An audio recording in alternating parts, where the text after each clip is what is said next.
watching. Please like and subscribe to help us spread TIPA's positive approach message around the world. All right. Well, hey, everyone. It's Alejandro, and thank you, Beth and Shelley, for being here. But thank you out there for watching and hopefully sharing it with other people. You're probably making your list and checking it twice. Beth and Shelley, I'm sure, have been extra nice this year because they're really great people. So I'm really pleased to work with them today. But thank you guys for coming on. And if you are curious about something, this show is pretty much dedicated to helping with those questions. And we have other resources in PAC that can do that same thing. So feel free to reach out to us, whether it's a comment or you reach out to info@tipasnow.com or something else. But we are more than happy to help, whether it's the holiday season or not. But we checked off some things. Well, I'm going to say I wasn't even there. But Shelley was on our show SUP last night, SUP, exclamation mark, which is awesome because it highlights our certified community. People have put in a lot of time and effort to gain a certification with PAC. And it does require some effort. And that was a bit of the conversation yesterday. But the thing that we're going to talk about today is transitions. Tipa, I don't know how many times she said it or where she said it, but I know it's stuck with me. The phrase of transitions are hard. Mm-hmm. Transitions can be a very difficult thing to work through. And when we start talking about living with dementia and care partnering, it's transitional. We don't ever stay in the same place. And these transitions could be terribly, terribly difficult, but can also provide us some opportunity to maybe figure some things out, either about ourselves or other people. So we're going to watch a bit of a clip from yesterday's show, and you guys are welcome to go out and watch it as well. That was a transition right there. Go out to watch the rest of it. Shelley will put a link, I'm sure, in the description. So you can see more of Joanna, who is our core team member, but she's going to be talking to us a little bit about what she's kind of noticed with people because she's living with dementia. So we'll take a look and then we'll come back and talk about it. Again, something that seems to happen, and even with family, is friends and people that you used to work with or knew before getting sick. Sometimes they don't hang around, and I understand it. It's uncomfortable to be around someone who makes you uncomfortable, which I would never do intentionally, but I know that I do because I'm not how I used to be. So, the circle of friends and people who are close, it shrinks. Yeah. That's okay. It just, I wish people knew it didn't have to be that way. It didn't have to be that way for me, but I wish people didn't have that kind of loss because it doesn't have to happen. So we're going to pause there. And I'm actually, even if don't do this if you're driving or if you're washing dishes, just wash it. But take your hands and go ahead and think about all of this relationship. And now think about this, because that's the visual that Joanna is giving, is this shift in relationships and how they work and how many people are involved and how they're involved. So Beth, what were you thinking about or noticing in the clip? Because it struck me in this situation, it sounded like it wasn't necessarily Joanna's choice. I think there's a lot of times when we talk about the choice where you are dealing with something very difficult and there's people around you that are struggling with their own situations, and you make the active choice to separate. Sometimes, as Tipa talks about in dementia, sometimes you'd be together this much to remember we love each other this much, but there also may be that other side of it where there's people where you say, wow, I don't like who I become when I'm with you. And I recognize I'm actually self-assessing accurately and saying, I don't think this is healthy for you and I. That it sounds like it was different from Joanna's, and Joanna was talking about where someone else made that choice, and for whatever the details are and the reason, because it could have been also an active and positive choice. I think that there's another side to loss and grief that we don't talk about as much in dementia, and it's not so much that the world just becomes smaller, it's that there's other losses besides role, and maybe independence and self, and changing your idea of who you are as a person and self-perception. And that other piece about family members and friends who were formerly a part of your life, who are no longer, that has got to be so hard to take again and again and again when you're dealing with so many other losses as well. Right. And you're right, Beth. That was kind of what was going on. I mean, a lot of the discussion was around grief last night, but it was also around this idea that some people can't handle the change. Mhm. And so this was a family member who came in and started saying, she'd known Joanna her whole life, and she came in and said, "Hi, Joanna. It's so nice to see you." And this was right after Joanna had gotten the diagnosis. And she's like, "What the heck is wrong with you?"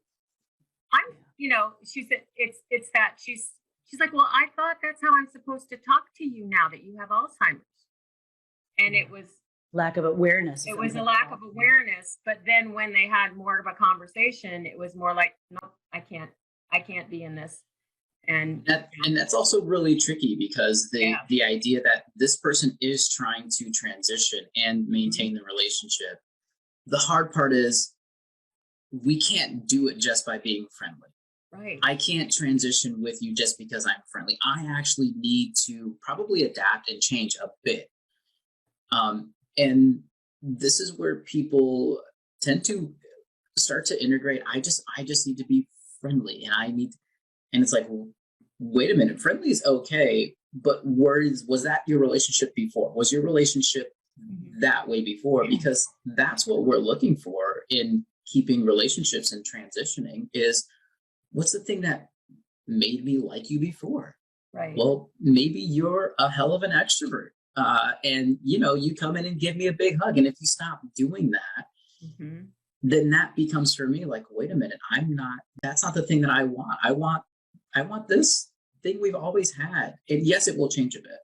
Right. And yes, maybe you do need to use some different language at the end times, but recognizing what was special about things before you start to try to. So it almost seemed like, Shelley, from your description, the transition was like shot way up, and it didn't need to be, that intense. Right. Which I do think it comes from this place of, and obviously this is just one little example, and there's lots of layers, obviously, when you talk about humans and relationships. But the other piece too that I think that really came out here is it's when we talk about just lack of awareness, it sounds like such a simple little thing. And I think if folks are trying so hard. I mean, it's not like she's, let's say in this situation, and that I think there's probably, obviously, in just talking to her, there's more to it, but that simple idea, like, how do I interact with somebody? And we see this whether it's dementia or cancer or loss of a dear family member, like a spouse or a child. Right. People don't know how to interact. And I think that that piece, it sounds so like, oh, we need to educate themselves, and that person that's doing this and speaking down to them is in the wrong. And that place of knowing where someone's coming from is such a big piece. How do you do that? If you are in that place where you don't know how to, you want to be helpful, and how do you interact? Right. I'm thinking in terms of the idea of every one of us in dementia has hit that moment where I don't know what to say back. I think, if people had, what is your own thought process when you have been able to get over the hump? What have you done? Right. And that place of thinking, okay, if this was insert person that I know I interact with on a regular basis who doesn't have a disease process of any sort, what would I say now? It's that real moment of sincerity. Do you have a place you can go to in your head that allows you to do something that's going to be acceptable to that other person when you're trying so hard? Yeah. And one of the things that Joanna said was, see Joanna first, then see my dementia. So it's like, she's like, who I am as Joanna and how you've interacted with me, our entire relationship. Yeah. So do that. And then if something doesn't work, then transition to something different. So we're going to watch a little bit more. And so I'll share the screen again with everyone so we can watch. And don't be freaked out. Shelley's not duplicated herself. She was on the show last night. You're going to see her again talking here. So we'll watch a little bit more. I'm not wearing earrings today. There's the difference. Right. Yeah, I was, in hearing you say all that, Joanna, that was one of the things that I was thinking is, man, if we just said to people, forget about the other. They're still Joanna. They're still Shelley. It's just, we're just Right. different. You know, we can all be different at different times of the day, at different times of the year. So who the heck cares, right? Right. So, And you could wow. look exactly the same. Yeah. You know, it's not about, and that's, you know, another thing is, you know, pictures and all this, you know, don't you know little Jimmy? Well, does not everyone change? You know, I mean, I know I changed my hair from pink to, you know, but it's like no one looks the same. And the thing that, you know, that is the thing that connects us to me is our spirit and our soul. That does not change. That's what I recognize in my husband and my friends and, you know, the people in PAC. You know, I don't need to see that you are, you know, look the same. I know, I just know that from your how we interact. That's how I know who you are. That's how I recognize you. I don't recognize you with my eyeballs. I was gonna say in my earballs, but that doesn't make any sense. Joanna's got some great moments when she shares with us. So, I mean, really thinking about what Joanna's saying is, you know, there are times in our life when all of us transition, whether it's a new hairstyle, like, yeah, and it changes after that. And we figure out, oh, I want to go back to the old thing. The hard part about some of this brain change is we can't go back to some of this old thing. But for Joanna, I mean, she truly recognizes, for her, it's not so much who the person is, it's how we come into this relationship. And I know that's really probably appropriate for this holiday season. And Joanna does mention later, that's a little like fluffy, but truly for her, that's the truth. She doesn't really have a big, you know, investment in, oh, I need to recognize Shelley and know exactly. It's more about how does Shelley interact with her? How does our team interact? How do people that she meet interact with her? Because we transition in and out of these relationships every day. I mean, it's kind of a normal process. But human beings tend to do the thing that is most comfortable for them. So until we got some new skills or recognize other side of the street, I'm going to keep doing the thing that I think is okay, whether it's I really slow down and, oh no, that's not the thing I needed to do. Or I am just really coming in and asking and trying things out and seeing Joanna's point of view in whatever way I can. So anything, Shelley, Beth, you guys want to leave us with or final thoughts on transitions before we start to wrap today? Before you go out to wrap your presents too. I just love it. That idea of walking up to a person and saying, hi, and waiting to see what they do. Mm-hmm. Maybe that's the place to start, breaking it down to simply, I don't have to try anything. Right. Maybe that's the place. Yeah, well, I like that, Beth, but I also think don't be afraid. Yeah. You know, so. That's a tough one.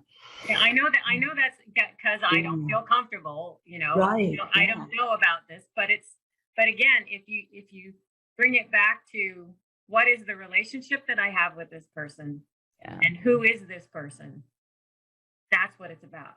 Yeah. Right? It's always that connect. So. Yeah.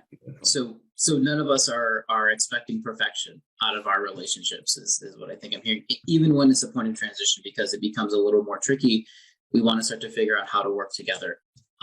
And we actually have a big ask from you out there. If you haven't already, on our YouTube page, on TIPA's YouTube page, we're almost close to this goal of 50,000 subscribers, which is amazing because that means we're reaching more people in this time of transition. Or even after their time of transition, and they're looking to still gain and learn more. So if you would click a link in the description or in the comment section rather, go out, check out our YouTube page. If you're not subscribed, go ahead and subscribe or share it with someone who is maybe in this time of transition, because hopefully something that we have could give them a little push to try something new or learn a new skill. And if you're so inclined, we do have a paid subscription that you can join, but you can also join for free and just get alerted when we have new videos. There's videos all the time out there that are brand new. I've got my watch list is like backed up to the max with our videos. So Thank you for joining us. Feel free to like, share, and comment because it helps us help other people more. Thanks, Shelly and Beth, and see you all later.